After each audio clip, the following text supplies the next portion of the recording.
हर साल हज़ारों बच्चे 10th का बोर्ड एग्ज़ाम लिखते हैं एंड उनमें से 90% स्टूडेंट्स ऐसे होते हैं जो ऐसा स्कोर लेकर आते हैं जिन्हें बिल्कुल भी प्राउड नहीं होता कि हमारा ये क्या स्कोर आ गया है। So hi everyone, this is Nandini Sharma. Welcome back to my YouTube channel. कैसे हैं आप सभी लोग? आई होप आप सभी लोग बहुत अच्छे होंगे। कैसी चल रही है आपके एग्ज़ाम की प्रिपरेशन? आई होप सो वो भी बहुत अच्छी चल रही होगी, और अगर नहीं चल रही है तो आप बिल्कुल सही जगह लैंड अप कर गए हैं, बिकॉज आज मैं आपको बताने वाली हूँ कि क्लास 10 के बोर्ड एग्जाम में आप 95% से ज़्यादा मार्क्स कैसे लेकर आ सकते हैं। एंड इसकी एक स्टेप बाय स्टेप बहुत ही सिंपल सी स्ट्रैटेजी है, एक साइंटिफिक फॉर्मूला है जिसको आप अप्लाई कर सकते हैं अपनी लाइफ में एंड डेफिनेटली 95 से ऊपर लेकर आ सकते हैं, which is a score that you can be proud of. तो हम बात कर रहे थे कि बहुत सारे स्टूडेंट्स ऐसे होते हैं, हज़ारों स्टूडेंट्स ऐसे होते हैं एक्चुअली, जो बिल्कुल प्राउड नहीं होता उन्हें कि हमारे क्या मार्क्स आ गए, but they also don't know कि ऐसा क्यों हो गया। मतलब ना तो उन्हें अपनी मिस्टेक्स पता होती है, ना उन्हें ये पता होता है कि हमने ऐसा क्या अपनी स्ट्रैटेजी में गलत कर दिया। तो आज हम उन सारी चीज़ों के बारे में बात करें, मैंने सब कुछ यहाँ पर लिखा हुआ है।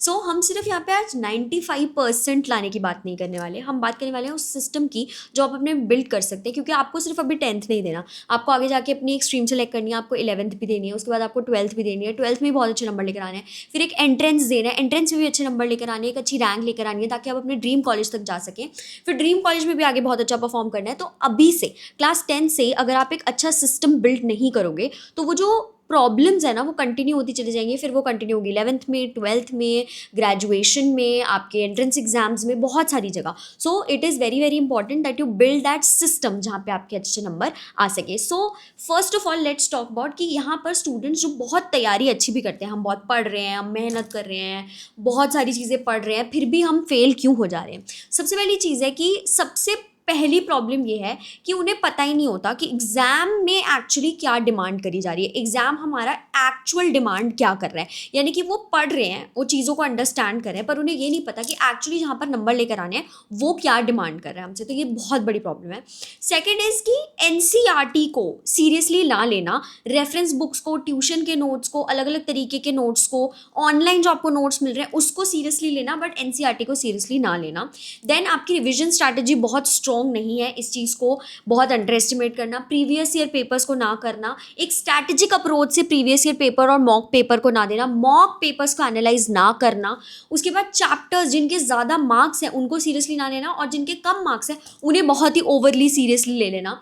ये सारी ही मिस्टेक्स हैं। इसके अलावा एक बहुत मेजर मिस्टेक है राइटिंग प्रैक्टिस, प्रेजेंटेशन एंड आपका method of appearing for the exam. ये बहुत ज़रूरी है, ये बच्चे को 75 से 95 तक लेकर खींच कर जाता है। तो ये सारी ही मिस्टेक्स हैं जो एक बच्चा करता है, डिस्पाइट स्टडिंग हार्ड उसके नंबर नहीं आते। तो बहुत सारे बच्चे आप अपने आसपास देखोगे, अपने सीनियर्स देखोगे कि यार पढ़ाई तो बहुत करी थी बट नंबर नहीं आए, तो उसका सबसे बड़ा रीज़न यही होता है। सबसे पहले तो आपको ये अंडरस्टैंड करना पड़ेगा कि सीबीएसई के 2027 का जो पैटर्न है उसमें एक शिफ्ट आया है। क्या शिफ्ट है? वो सबसे बड़ा शिफ्ट ये है कि कॉम्पिटेंसी बेस्ड जो आपके क्वेश्चंस है वो बढ़ाए गए हैं। कॉम्पिटेंसी बेस्ड का क्या मतलब होता है? यानी कि रटा रटाया एज इट इज आपने पिया और उसको वॉमिट करके आ गया पेपर पे, ऐसा बिल्कुल भी नहीं करना। अब आपको कॉन्सेप्ट को समझना है, उसको अंडरस्टैंड करना है, एनालाइज करना है, और फिर एक क्वेश्चन को उसको आंसर करना है। यानी कि अगर आप बुक भी लेके चले जाओगे ना तो भी आप सही आंसर नहीं लिख के आ पाओगे, अगर आपने चीज़ों को समझ के, अंडरस्टैंड करके आपने उसको एनालाइज नहीं किया और फिर आपने आंसर नहीं लिखा। तो अभी रटा रटाया चीज़ करने का टाइम नहीं है। It's the time when you actually understand a lot of things and you understand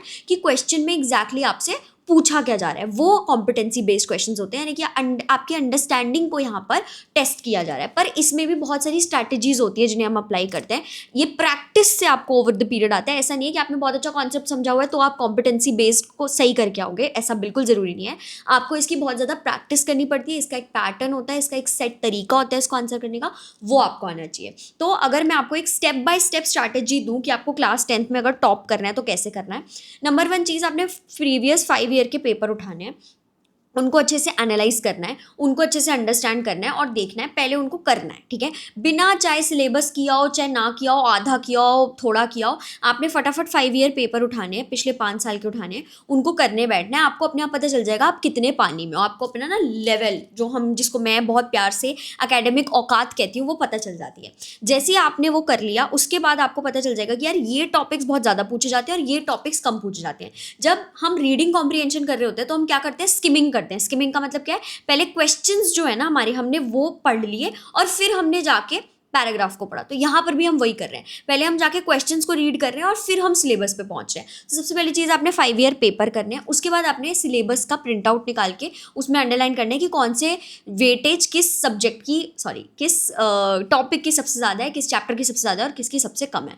जिनकी सबसे ज़्यादा है उसको सबसे पहले उठाना है और जिसकी सबसे कम है उसको एंड में उठाना है। उसके बाद आपने स्टेप 2 पे उठानी है अपनी एनसीईआरटी और फिर फटाफट से सिलेबस करना कंप्लीट करना है, बिना किसी वीडियो को वॉच करे, बिना किसी टीचर से अंडरस्टैंड करे, सिर्फ एनसीईआरटी को रीड करना है और प्रीवियस ईयर और जो आपके बैक एक्सरसाइज है उसको आपने रीड करना है। Previous year paper back exercise के जस्ट बाद में करने हैं। सो प्रीवियस ईयर पेपर आप ऑलरेडी पहले देख चुके होंगे तो आपको पता होगा, अच्छा हाँ ये पेपर में आया था, ओ हाँ ये इस साल के पेपर में था, अच्छा ये चीज़ पूछी गई थी। तो आपको एनसीईआरटी बहुत बेटर अंडरस्टैंड होगी। एनसीईआरटी में बहुत सारी चीज़ें आपको उस समय समझ में भी नहीं आएंगी, तो कोई बात नहीं, आप उसको छोड़ते चले जाना, सीधा बैक एक्सरसाइज पे जाना, बैक एक्सरसाइज को करने की कोशिश करना रीडिंग कॉम्प्रीहेंशन की तरह। अगर जिस बच्चे ने ये कर लिया, डेफिनेटली आप क्लास 10th पक्का पक्का बहुत अच्छे नंबर लेकर आने वाले हो। उसके बाद जैसे ही आपका सिलेबस कंप्लीट हुआ, थर्ड में आपने करना है active recall and revision system, यानी कि अपने किसी डम फ्रेंड को अपने साथ बिठा लेना और उसको पढ़ाना, वरना अपने किसी बहन भाई, दादा दादी, मम्मी पापा, जो भी जिसको भी वो टॉपिक ना आता हो उसको बिठाना और उनको बोलना चलो मैं आपको आज एक नया टॉपिक पढ़ाता हूँ, और उनको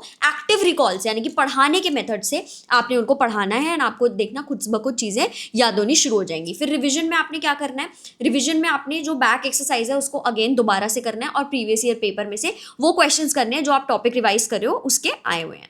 उसके बाद स्टेप 4, मैं बहुत जल्दी जल्दी बता रही हूँ, इसकी डिटेल स्ट्रैटेजी भी मैं लेकर आऊंगी अगर आप लोग नीचे कमेंट करोगे तो। स्टेप 4 आपने यहाँ पे मॉक टेस्ट लगाने हैं। मॉक टेस्ट यानी कि जो सैम्पल पेपर्स होते हैं, 3 ईयर मॉक टेस्ट होते हैं, 3 आवर मॉक टेस्ट होते हैं, वो आपने करने हैं।